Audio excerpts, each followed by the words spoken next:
성장이라는 단어가 사실은 경제 분야뿐만 아니라 우리 교회를 점령했던 시대가 있었습니다. 우리가 뭘 해도 또 뭘 들어도 어디에 가도 이 성장이라는 단어를 듣지 않고 지나간 적이 별로 없을 정도로 우리가 굉장히 성장에 관심을 많이 갖고 살았습니다. 근데 좀 시대가 바뀌더라고요. 시대가 바뀌더니 이제는 사람들이 성장을 얘기하면 뭔가가 잘못된 것처럼 그렇게 인식을 하고 성장을 굉장히 조심스럽게 말합니다. 우리는 그렇기 때문에 더더욱 우리 성장의 진정한 의미, 이 하나님께서 갖고 계신 이 성장에 대한 뜻을 분명히 이해를 해야 합니다. 성장이라는 것이 단순히 우리가 이루고자 하는 것을 성취하는 목적이 아니라 모든 생명에는 하나님의 성장의 뜻이 담겨져 있습니다. 모든 생명은 하나님이 창조하신 생명에는 성장이라는 굉장히 중요한 과정들이 있기 때문입니다. 그래서 오늘 말씀을 통해서 저는 여러분들이 혹은 갖고 계실 성장에 대한 거부감을 좀 내려놓고 또 성장에 대한 무조건적인 비판들, 그냥 무조건 나쁘다라고 하는 그런 것들을 좀 내려놓고 우리가 성경이 말하는 성장에 대해서 좀 함께 은혜를 받고자 합니다. 그래서 제가 정말 오랜만에 성장이라는 단어를 제목에 넣고 여러분과 좀 말씀을 나누고자 합니다. 어렸을 때 가장 행복했던 순간 중에 한 번이 어떠한 경험이었냐면 이제 버스를 타고 가다가 이렇게 발꿈치를 들고 까치발로 서서 위에 있는 손잡이를 잡았을 때가 아니었는가 생각을 해봅니다. 이게 옛날 버스 지금도 그런지 모르겠는데 뒤로 가면 점점 높아져요. 그래서 옛날에도 이렇게 뒤로 가면은 조금 더 손잡이가 내려와 있습니다. 그래서 이렇게 잡으려고 노력을 했는데 그것도 안 되는 거죠. 그래서 이 의자를 잡고 가는 그 서러움을 아십니까? 이 의자를 잡고 가는 거예요. 그래서 어린아이가 의자를 잡고 가는데 나중에 커서 조금 더 성장을 해서 이렇게 딱 위에 있는 손잡이를 잡았을 때 나도 컸다라는 그런 생각이 들면서 굉장히 기분이 좋고 마음이 뿌듯했던 경험이 있습니다. 제가 지금 말씀드린 성장은 육체의 성장에 지나지 않지만 우리가 모든 면에서 영적으로도 그렇고 모든 면에서 성장이 있어야 닿을 수 있는 문제들이 있고 볼 수 있고 만질 수 있고 풀어갈 수 있는 문제들이 있습니다.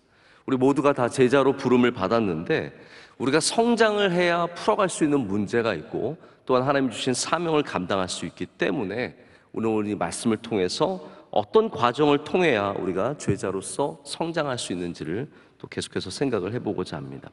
오늘 잠깐 배경에 대해서 말씀을 드리자면 예수님께서 부활하신 후에 이 디베랴 바다, 바로 갈릴리 호수로 오셨습니다. 거기서 베드로를 만나시고 네가 나를 사랑하느냐 3번 물으신 다음에 베드로의 대답을 듣고 그리고 나서는 마지막에 베드로에게 하시는 말씀 가운데 나오는 내용입니다.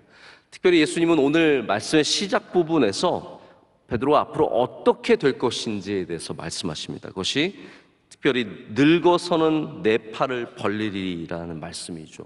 그 말씀은 베드로가 앞으로 어떻게 죽게 될 것인지에 대한 말씀이에요. 그리고 이 말씀을 하신 다음에는 나를 따르라 라고 말씀을 하십니다. 그 다음에 22절에 또 더 강한 어조로 너는 나를 따르라 라고 말씀을 하십니다. 왜냐하면 이것이 바로 모든 제자들에게 요구되는 가장 기본적인 자세이기 때문입니다. 따르는 것. 여러분, 제자라고 한다면 뭐가 가장 먼저 떠오르십니까? 다양한 게 있겠지만 성경을 보면 제자됨의 가장 기본은 팔로우십입니다. 주님을 따라가는 것. 우리 기독교인을 지칭하는 단어가 2가지가 있습니다. 그리스도인이라는 단어와 제자라는 단어입니다. 그리스도인이라는 단어는 여러분 잘 아시다시피 안디옥이라는 교회에서 처음 쓰이게 되었죠. 예수님을 믿는 사람들이, 바로 그리스도를 믿는 사람들이 바로 그들이 보여준 삶의 모습에서 그리스도를 닮아 있었기 때문에 그리스도인이라고 불렸습니다. 제자는 조금 다르죠. 제자는 예수님께서 특별히 쓰셨던 단어입니다. 엄밀하게 말하자면 제자와 그리스도인이 달라서는 안 됩니다. 그러나 제자됨의 정말로 더 중요한 의미, 이 정의는 조금 더 예수님과의 관계성에 있습니다. 주님을 따라가는 관계성. 주님을 쫓아가고 주님을 따라가고 주님과 함께 동행하는 그것이 제자됨의 기본입니다. 그 중심에는 바로 이 팔로우십이라는 게 있다는 말입니다. 우리 현대 사회에서 이 팔로우라는 단어를 여러분 어디서 가장 많이 쓸까요? 바로 소셜 미디어에서 가장 많이 쓰게 됩니다. 트위터라고 하는 곳, 거기서 유명한 사람이 있으면은 팔로우를 하게 되는 거예요. 그래서 이 팔로우라는 개념이 전 세계로 트위터를 통해서 급속도로 확산되어 갔습니다. 근데 여러분, 이러다 보니까 우리가 따른다라는 이 팔로우의 개념 자체가 굉장히 디지털화되어 있고 그 인식도 굉장히 얕게 형성이 되어 있습니다. 디지털화된 팔로우가 무엇입니까? 내가 좋아하는 사람, 나랑 맞는 사람, 내가 좋아하는 사람을 그냥 맹목적으로 따라가는 것이고요. 그래서 그 사람이 만들어내는 이야기들을, 그들의 피드를 소비하는 겁니다. 오늘도 그 사람의 이야기를 듣고 소비하고. 근데 반대로 이제 마음에 안 들면 어떻게 되냐 하면 그냥 언팔로우 할 수 있어요. 캔슬할 수 있습니다. 그래서 내가 마음에 안 들면 순식간에 그냥 내 삶에서 지워버릴 수 있는 것이 이 디지털적인 팔로우의 개념입니다. 그래서 우리가 누군가를 따른다는 것이 사실 이 시대, 이 문화 속에서는 굉장히 피상적이고 얕다라는 거죠. 그래서 오늘 우리는 그 디지털화된 팔로우십이 아니라 성경에서 말하는 팔로우십, 할렐루야, 성경에서 말하는 예수님을 따른다는 것이 무엇인지를 오늘 말씀을 통해서 한 번 더 생각을 해봐야 합니다. 예수님께서 제자들을 부르실 때 성경에 보면 많은 경우 특별한 사람들을 모두 부르지 않으셨습니다. 그래서 여러분, 여기에 대해서 우리가 굉장히 감사한 마음을 갖고 있어야 돼요. 우리가 여기 있는 것은 주님께서 우리를 불러주셔서입니다. 모두를 부르지 않으셨어요. 성경에 보면 많은 사람들을 만나지만 다 예수님께서 너는 나를 따르라 하지 않으셨습니다. 세리 마태를 만났을 때 너는 나를 따르라고 말씀하셨고, 베드로와 안드레를 만났을 때 너는 나를 따르라고 하셨는데, 누가복음에 있는 부자 청년을 만났을 때 너는 나를 따르라고 했을 때 부자 청년은 근심하며 돌아갔다라고 되어 있어요. 다 따른 것도 아닙니다. 우리가 여기 있는 것은 먼저는 주님이 우리를 불러주셔서이고요. 할렐루야. 그리고 이제 또한 우리가 주님을 따라 나섰기 때문에 여기 있게 되었습니다. 근데 여러분, 오늘도 어쩌면 주님께서 우리를 불러주실 겁니다. 오늘 예배를 마칠 때 여러분의 안에 주님이 부르시는 음성이 있으실 거예요. 자, 오늘 너 말씀도 잘 들었지? 그럼 이제 나를 따라와라 라고 하면 여러분 어떻게 반응하시겠습니까? 주님, 제가 오늘 말씀도 좋았고 은혜도 받았고 예배 와서 참 좋았는데 제가 따르는 건 조금 힘듭니다. 저 다시 집에 가야 되고 직장 가야 되고 학교 가서 공부해야 되고 아이들 키워야 하고 아침부터 저녁까지 돌봐야 하는 가게가 있고 제가 조금 그건 어렵겠습니다 하는 그런 모습들이 다 우리 안에 있지 않겠습니까? 오늘 우리가 베드로처럼 다시 한번 주님을 따라가는 주님의 제자들이 되어야 합니다. 여기는 재부르심, 다시 부르심의 은혜가 있고 다시 따라가는 새로운 시작의 은혜가 오늘 말씀 가운데 있습니다. 오늘 예수님께서 베드로를 부르신 것이 첫 번째 사건이 아니라는 거죠. 두 번째의 부르심입니다. 첫 만남은 마태복음 4장에 있었습니다. 갈릴리 해변에서 예수님께서 베드로의 배에 오르셔서 그물을 내리시고 그리고 전혀 예상하지 못한 곳에서 많은 물고기를 얻었을 때 예수님께서 베드로와 그 형제 안드레에게 나를 따라오라. 내가 너희로 사람을 낚는 어부가 되게 할 것이다 라고 말씀하셨습니다. 그래서 따라온 거죠. 그런데 오늘 이 장소가 어떤 장소냐면요, 똑같은 장소예요. 처음 베드로가 예수님을 쫓아갔던 바로 그 디베라 바닷가 갈릴리 호수에서 예수님께서 다시 한번 베드로를 부르고 계십니다. 너는 나를 따르라. 너는 나를 따라오라라고 부르십니다. 그럼 이게 참 의미가 깊은 내용이고 그리고 깊은 장소입니다. 3년 동안 예수님을 정말 힘들게 고생하면서 자기의 것 다 내려놓고 쫓아다녔는데 애쓰고 잘 먹지도 못하고 좋은 데서 잠도 못 자고 고생하면서 예수님을 따라다녔던 거죠. 그런데 베드로가 그랬던 베드로가 다시 어부가 되었어요. 그럼 이게 참 이상하지 않습니까? 열심히 예수님 따라다녔던 것 같은데 제자리로 돌아왔어요. 갈릴리 바다로 돌아왔고 다시 어부가 되어 있고, 그리고 마치 타임머신을 탄 것처럼 3년 전 똑같이 예수님께서 대신 고기를 잡아주시고 지금 그 모습으로 예수님 앞에 서 있다라는 말입니다. 왜 이렇게 되었습니까? 예수님께서 십자가에 돌아가셨을 때 제자들은 다 뿔뿔이 흩어져서 자신의 삶의 자리로 다 돌아갔습니다. 베드로와 안드레도 갈릴리 바다, 예수님을 만났던 그곳으로 돌아갔습니다. 이게 굉장히 아이러니한 거예요. 모든 사람이 성장한 것 같았지만, 예수님 따라다니면서 제자가 된 것 같았지만, 어려움이 왔을 때 그들은 다 제자리로 돌아갔습니다. 여러분, 우리에게 이 신앙이 이럴 때가 참 많습니다. 우리가 주님 안에서 이제 내가 주님께 헌신되었습니다. 저 이제 주님께 잘하겠습니다. 저의 삶의 많은 부분들을 내려놨습니다. 이제 주님밖에 없습니다라고 하지만 막상 어려움이 다가오고 환난이 다가오고 내 삶에 큰 도전이 있으면 우리의 삶의 자리가 똑같은 대로, 어쩜 그렇게 하나도 변치 않고 3년 전의 모습 그대로 돌아갈 수 있다는 거죠. 똑같은 자리에서, 똑같은 모습에서, 똑같은 상황에서 베드로가 예수님을 만나게 됩니다.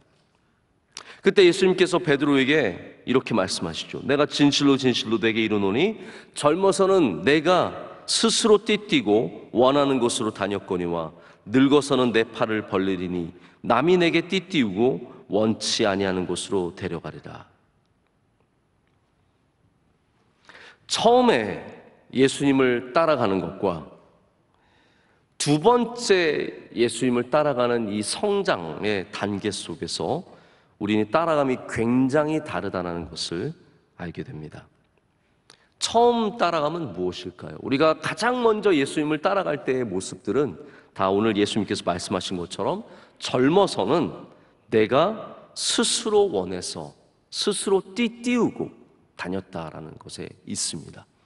우리가 처음 주님을 만나서 주님을 따라갈 때 어쩌면 우리 모든 모습 속에는 그냥 내가 원해서 걸어가는 길, 내가 주도해서 걸어가는 길, 내가 좋아서 가는 길처럼 될 수 있습니다.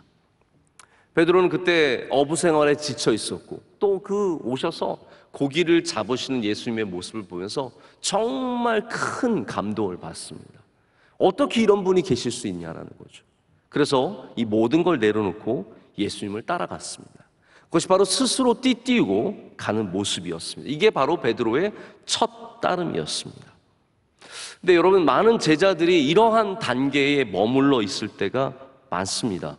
내가 원해서 그냥 예수님 믿으면 잘 될 것 같아서 그냥 우리가 원하는 길 때문에 따라가는 거죠. 그래서 그런 제자들은 예수님이 내가 원하는 길로 걸어가지 않으면 예수님의 길조차도 막고자 하는 게 있습니다. 이게 무슨 말인지 이해가 가십니까? 내가 원하는 길이 이 길이에요. 그래서 예수님을 쫓아간 거예요. 근데 따라가다 보니까 예수님의 길이랑 내 길이랑 다른 거예요. 예수님은 희생과 섬김과 그리고 우리의 죄를 위해서 죽기를 원하셨는데 제자들은 그 길을 원치 않았어요. 왜냐하면 스스로 띠뛸 때 그 길을 원해서 간 건 아니었거든요.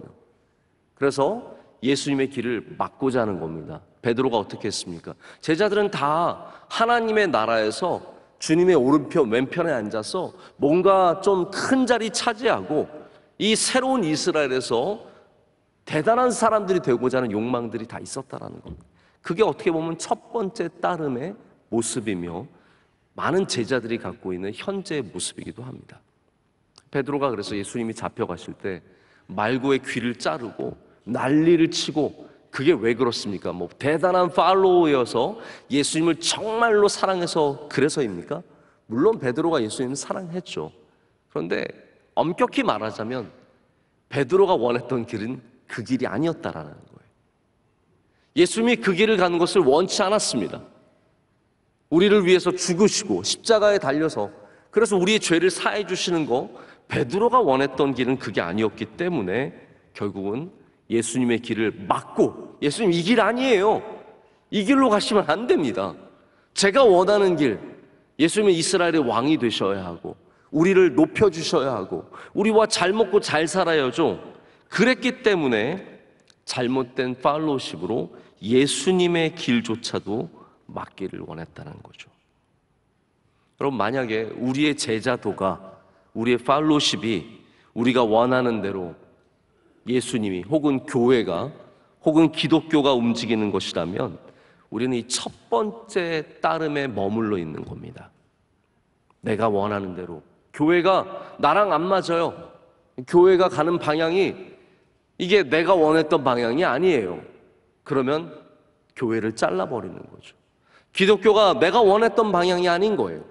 나는 그냥 잘 먹고 잘 사는 거였는데 알고 봤더니 기독교가 뭐예요? 여러분, 알고 봤더니 기독교가 잘 먹고 잘 사는 게 아니거든요. 기독교는 철저하게 예수님의 길을 쫓아가는 겁니다.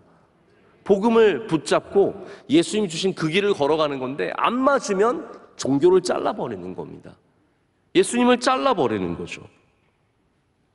그래서 예수님은 두 번째 부르실 때 이제는 남이 띠띠우고 원치 아니하는 곳으로 데려갈 것이다 라고 말씀하십니다.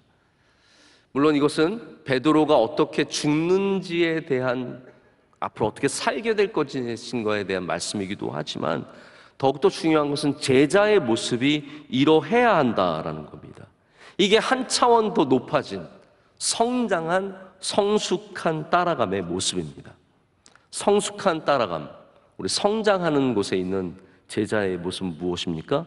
내가 따라가는 것이 아니라 나를 따르게 하시는 예수님을 따라가는 것입니다. 그래서 예수님이 두 번이나 나를 따르라고 말씀하세요. 근데 두 번째는 너는 나를 따르라 라고 말씀하십니다. You must follow me가 됩니다.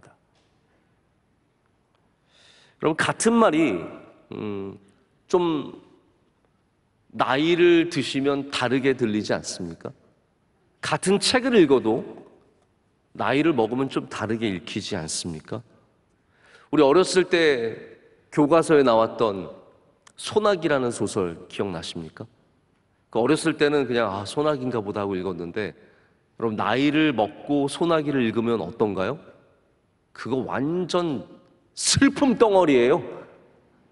너무 그 안에 다양한 이야기가 있고 정말 가슴이 아리는 이야기가 있고 속상한 이야기가 있습니다. 어렸을 때 그냥 읽었던 것들이 우리가 성숙해서 성장해서 읽으면 전혀 다른 의미를 갖고 있습니다. 저도 어렸을 때 아버지 서재에 있었던 책들을 참 많이 가져다 읽었습니다. 중학교 2학년 때 수많은 고전 소설들 다 갖다 읽었는데 지금 생각해보면 모르겠어요. 저의 교양의 소양은 되었을지 몰라도 별 의미를 몰랐던 거예요. 나중에 나이를 먹고 데미안, 좁은 문 이런 거 새롭게 읽어보면 심지어 어린 왕자조차도요 정말로 다른 소설인 것을 저희가 보게 됩니다. 제가 가끔씩 듣는 미국의 팟캐스트가 있는데 This American Life라는 그런 팟캐스트인데 거기서 청소년들에게 물어봤어요. 너희들이 제일 듣기 싫은 말이 뭐냐? 너가 제일 듣기 싫은 말이 뭐냐? 그랬더니 압도적으로 1등 중에 하나가, 1등이 뭐냐면 너도 어른이 되면 알 거야, 이 말이라는 거예요. You know when you grow up. 너가 어른이 되면 알 거야. 이 말을 청소년들이 그렇게 싫어한다는 거예요. 중학교 1학년짜리 아이한테 인터뷰를 하니까 아이가 그러는 거예요. 난 부모님이 그런 말 할 때 짜증이 나요. 너무너무 짜증이 나요. 무슨 소리예요? 저희도 다 알고 있어요. 저희 중학교 1학년이지만 저희 사랑 다 알아요. 세상 다 알아요. 저희가 뭘 모르는 게 뭐가 있어요. 근데 뭐 어른들은 너희가 어른이 되면 알 거야 그러는데 무슨 말씀이세요? 저희 중학교 1학년들 다 알아요. 이렇게 얘기를 하면서 제가 들으면서 기가 막힌 거죠. 여러분, 중학교 1학년들은 지네가 다 아는 줄 압니다. 고등학교 1학년만 돼도 온 세상을 다 아는 것처럼 생각하며 살아갑니다. 여러분, 이것이 정말로 다 알아서일까요? 아니면 착각일까요?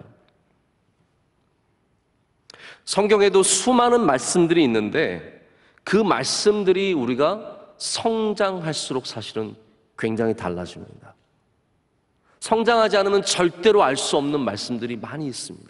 똑같은 말씀인데도 전혀 다르게 다가오는 것들이 있습니다. 너는 나를 따르라, 나를 따르라. 처음에 베드로가 그때 그 말씀을 들었을 때와 지금 이 두 번째 나를 따르라라고 말씀하셨을 때 베드로는 이것을 전혀 다르게 듣게 됩니다. 여러분에게도 성장하는 은혜가 있으시길 축복합니다. 그러면 하나님의 말씀이 다르게 들려옵니다. 그 무게가 다릅니다.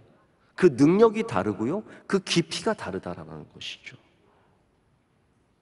이 나를 따르라가 베드로의 삶에 전혀 다르게 다가왔기 때문에 그 응답도 달라집니다. 이제는 내가 내 힘으로 쫓아갔던 예수님이 아니라 주님의 은혜로 쫓아가는 삶이 되는 겁니다. 지금까지는 내 힘으로 믿는 것, 내가 좋아서 나오고, 내가 여기 아는 사람들이 있어서 나오고, 내가 여기 오면 뭔가 해먹기 때문에 나오고, 내 욕심과 욕망과 내가 스스로 띠띠우고 쫓아가지만 이제 성장한 단계에서는 주님의 은혜가 나를 끌고 가는 거죠. 주님의 능력이 나를 붙잡아 주시는 겁니다. 이 남포교회의 원로 목사님이신 박영선 목사님이 제자에 대해서 말씀하시면서 제자가 된다는 것이 그리스도께서 우리를 부르셨다는 그리스도의 권세가 전제가 되어야 한다라고 말씀하세요. 저 거기 굉장히 공감을 하게 됩니다. 그리스도의 권세, 주님의 authority, 주님의 권위가 전제가 되어야 우리는 참된 제자가 되는 것입니다.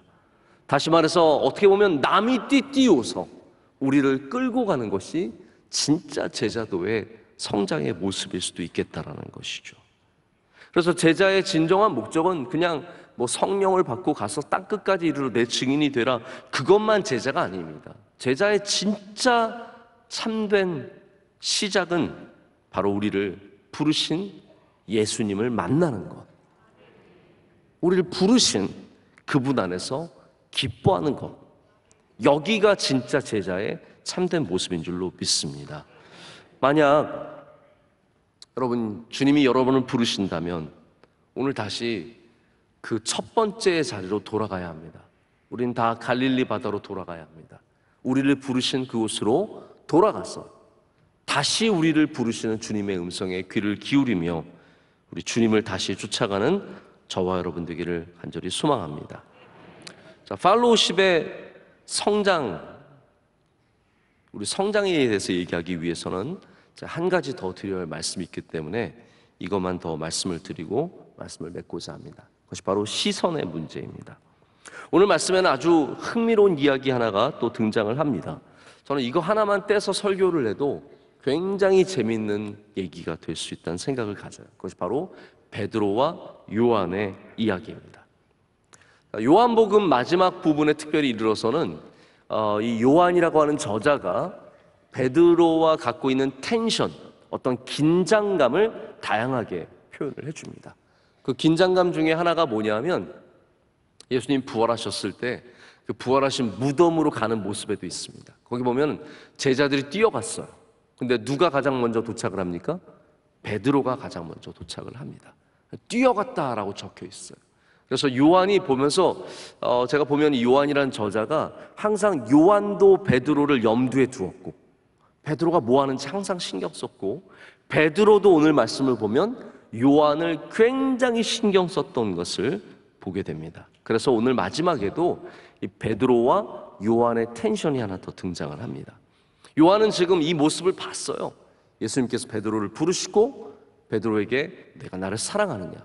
근데 요한한테 이런 거 안 물으셨거든요. 요한에게 있어서도 이게 어떻게 보면 굉장히 마음에 남아있는 거예요. 그런데 베드로가 이 상황을 경험을 하면서 그리고 요한에 대해서 굉장히 깊은 관심을 가지면서 예수님께 물어보게 됩니다. 자, 잠깐 말씀을 드리자면 이게 사실 이 분위기, 모든 분위기 자체가 굉장히 무겁고 심각한 가운데 있어요. 예수님이 부활하셔서 디베라 바닷가에 오셨고, 그리고 과거로 돌아간 듯이 다시 고기를 잡아주셨고 베드로를 다시 불러주셨어요. 근데 베드로가 이 와중에 약간 블랙 코미디처럼 누가 보였냐면 요한이 보이는 거예요. 설명이 재밌습니다. 20절을 보면 만찬석에서 예수의 품에 의지한 사람이라고 얘기해요. 이 요한이라는 말을, 요한은 자기 이름을 잘 넣진 않습니다. 대신에 예수님이 사랑하는 자, 뭐 이렇게 굉장히 자기를 아주 교묘하게 높여서 이렇게 표현을 해요. 그래서 여기도 보면 만찬에서 예수님의 품에 의지했던, 다른 사람 많이 있었는데 요한만이 예수님의 품에 의지했다는 거예요. 그래서 뭐 이렇게 여러 사람들이 그린 이 예수님의 마지막 만찬을 보면 예수님께 안겨 있는 사람이 요한입니다. 요한이 표현이 되어 있는 거예요. 그런데 뭐라고 얘기하냐면, 베드로가 지금 예수님이 뭐라 그러셨어? 너는 나를 따라와라. 지금 굉장히 웅장한 엄중한 분위기 속에서 베드로가 대답을 해야 돼요. 그런데 베드로가 그 대답 안 하고 뭐라고 하냐면요, 이 마음 속에는 이거밖에 없어요. 요한은 어떻게 되는데요? 자, 보십시오. 이게 우리들의 마음과 굉장히 비슷한 모습입니다. 예수님이 지금 베드로를 부르셨고, 그리고 그 중요한 순간에 진짜 베드로의 마음속에는 이제 예수님 쫓아가야지, 나 이제 예수님밖에 없어, 이게 아니라 요한은 어떻게 되는데요? 이거라는 거예요. 여러분, 우리가 예수님을 쫓아가면서 갖는 큰 어려움 중에 하나가 다른 사람들을 보는 시선입니다. 저 사람은요, 저 목사님은요, 저 집사님은요, 나는 이렇게 나는 이제 팔 벌리고 죽는데요, 십자가에 달려 죽게 되지 않습니까? 그러면 요한은 어떻게 됩니까? 요한은 죽나요? 사나요? 요한은 어떻게 됩니까? 저 사람은 부자가 됩니까? 잘 삽니까? 건강합니까? 아이들이 잘 됩니까? 지금 베드로의 마음속에는 저 사람에 대한 시선 때문에 예수님을 바라보지 못하고 있습니다. 우리들이 그렇다는 거죠. 주님을 따라가는 제자들, 주님을 바라봐야 하는데 사실 우리들의 시선에도 요한이 자꾸 보입니다. 저 사람이 신경이 쓰입니다. 저 사람이 어떻게 될 것인가. 그래서 많은 그리스도인들이 나와 그리스도와의 관계보다 다른 사람과 그리스도의 관계에 더 많은 관심을 갖고 있습니다. 박 집사님 딸이 좋은 직장에 갔다는데, 이 목사님은 교회가 부흥했다는데, 소셜미디어 보면은 거기에 좋은 소식들 막 올라오잖아요. 동창들이 좋은 백 메고 막 사진 찍은 거, 좋은 여행지 가서. 그럼 나는 나와 남편의 관계, 나와 아이들의 관계가 중요한 게 아니라 이 사람들의 삶이 더 중요해지는 거예요. 그래서 갑자기 내 삶이 부끄러워지고 내 삶이 너무 의미 없어 보이고 형편없어지는 이유가 내 관계가 잘못됐기 때문이 아니라 저 사람들이 잘 살아서예요. 저 사람들이 좋은 데 가서, 저 사람들이 잘 먹기 때문에, 저 사람들의 자녀가 잘 되기 때문에 내가 힘들어지는 그런 마음들이 다 있다라는 겁니다. 여러분, 우리는 성장해야 합니다. 할렐루야. 제자로서 성장하려면 요한이 아니라 예수님을 바라봐야 합니다. 자꾸 옆에 사람 바라보게 됩니다. 예수님 뭐라고 하십니까? 네가 무슨 상관이냐? 여러분, 이거 잘 기억하십시오. 이런 마음이 들 때마다 네가 무슨 상관이냐? 따라해보세요. 네가 무슨 상관이냐? 네, 네가 무슨 상관이냐? 이게 영어 표현으로 하면 none of your business. 이거 네가 상관할 바가 아니라는 거예요. 이거는 나와 요한과의 문제라는 거예요. 그래서 요한이 어떻게 될지, 요한이 앞으로 죽을지 살지, 네가 뭐 끝까지 남아있을지 거기에 대해서는 신경 쓰지 말고 너는 오직 나를 따르라 라고 말씀하시는 겁니다. 여러분, 오늘 주님을 다시 따라가시기를 축복합니다. 다른 사람들이 잘 되고 부자가 되고 건강하고, 예수님, 저는 예수님 이렇게 따라왔는데 저는 왜 안 건강하고 저 사람은 건강하죠? 주님께서 말씀하십니다. 그건 너의 상관할 바가 아니다. 너는 나를 따르라. 우리가 해야 될 것이 무엇입니까? 주님을 따라가는 것밖에 없다라는 거예요. 요한을 바라보지 마시고 다른 교회 바라보지 마시고 다른 뭐 이런 잘 되는 거, 성공하는 거 이런 거에 너무 신경 쓰지 마시고 우리는 주님을 바라봐야 할 줄로 믿습니다. 오늘도 우리가 특순을 이제 1부부터 4부까지 모녀 특순이에요. 그래서 이렇게 엄마와 딸이 함께 찬양하는 특순인데 저도 오늘 보면서 또 은혜도 많이 받았고 찬양도 좋았는데 또 이거 보면서 저 집 딸은 좋겠다 또 이런 분들도 분명히 계실 겁니다. 주님을 바라보세요. 주님을 바라보시면 가장 그것이 복된 삶인 줄로 믿습니다. 그것이 바로 성숙한 사람의, 성장한 사람의 모습이기 때문입니다. 여러분은 부름을 받으셨습니까? 우리 모두가 부름받은 줄로 믿습니다. 오늘 우리가 선택해야 하는 것은 내가 이제 그러면 어떤 따름을 가질 것이냐, 첫 번째에 따라감이냐 아니면 주님의 은혜 속에 따라감이냐. 우리가 지금 욕망으로 따라가고 있다면 그 띠를 빨리 벗어야 합니다. 우리는 주님의 은혜의 띠를 다시 둘러야 합니다. 주님이 나를 끌고 가시는, 주님의 은혜로 끌려가는 제자들이 되어야 합니다. 우리는 바울처럼, 바울이 선교를 열심히 하다가 어느 날 꿈을 꿨는데 마게도냐에서 사람들이 자기를 부르는 꿈을 꾸게 됩니다. 그 전까지는 자기가 띠띠고 쫓아간 거예요. 성령에 충만했지만 이게 자기 선교 여행이에요. 그러나 그 순간부터는 바울도 끌려다니게 됩니다. 그러면서 바울의 선교도 큰 전환점을 맞게 되고 자기의 욕심과 욕망이 아니라 내 스케줄이 아니라 주님의 은혜로 가게 되는 전도 여행이 됩니다. 여러분, 그것이 복입니다. 그것이 은혜입니다. 오늘도 우리는 이제 주님께서 띄워주시는, 주님께서 둘러주시는 띠를 띠고 우리는 주님을 쫓아가서 베드로처럼 주님의 큰 영광을 나타내는 복된 제자들이 다 되기를 간절히 소망합니다. 기도하시겠습니다. 하나님 아버지, 감사합니다. 오늘도 우리를 불러주시고 우리에게 띠 띄워주시고 우리를 주님의 뜻대로 인도하시니 감사합니다. 우리의 욕망대로 걸어가던 우리들이 우리의 욕망의 띠를 내려놓고 우리 욕심의 띠를 내려놓고 이제 주님의 은혜의 띠를 두르게 하여 주시옵소서. 다른 것에 시선을 두지 않게 하여 주시고 우리를 부르신 그 주님을 바라보며 걸어가는 주의 모든 성도들이, 제자들이 되게 하여 주시옵소서. 예수님의 이름으로 기도드립니다. 아멘.